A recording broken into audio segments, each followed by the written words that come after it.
Tahun baru, trek baru dan wajah baru. Itu yang boleh saya gambarkan perjalanan kejohanan merentas desa peringkat Alor Pongsu pada kali ini. Hai, saya Nurusna Nadra, wartawan TVBSS Ungku Aziz akan membawa anda bersiaran sepanjang kejohanan merentas desa peringkat SMK Alor Pongsu pada hari ini.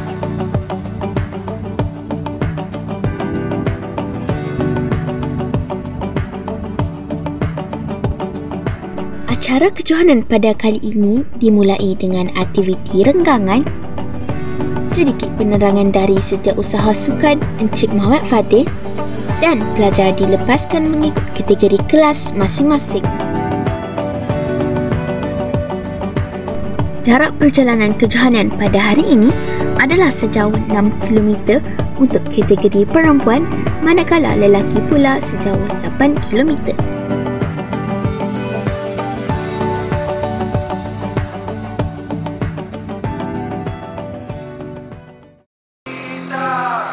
Percayakan diri sendiri, mampu tawan gunung tertinggi.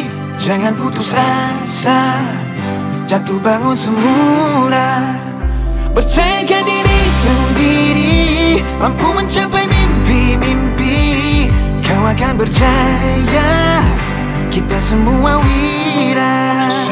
Sama-sama kita lalui bersama. Percaya semua kan terang semula. Langit takkan selalu cerah, ribu juga pastikan reda.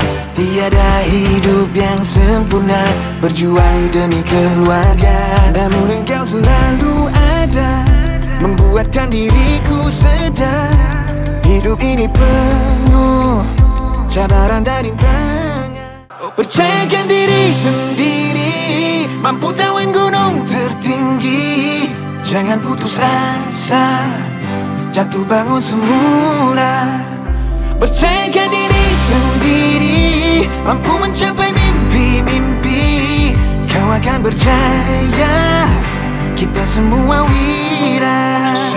Sama-sama kita lalui bersama. Percaya semua kan terang semula.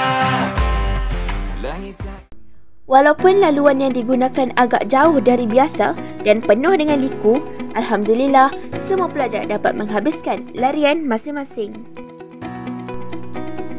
Keputusan keseluruhan kejohanan merentas desa pada kali ini dimenangi oleh Rumah Shah Bandar, diikuti rapat oleh Rumah Laksamana, Temenggung dan Bendahara.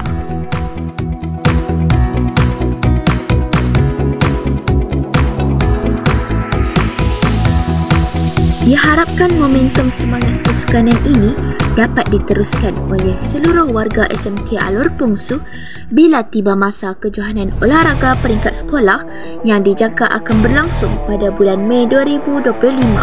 Sampai bertemu lagi. Bye. Assalamualaikum.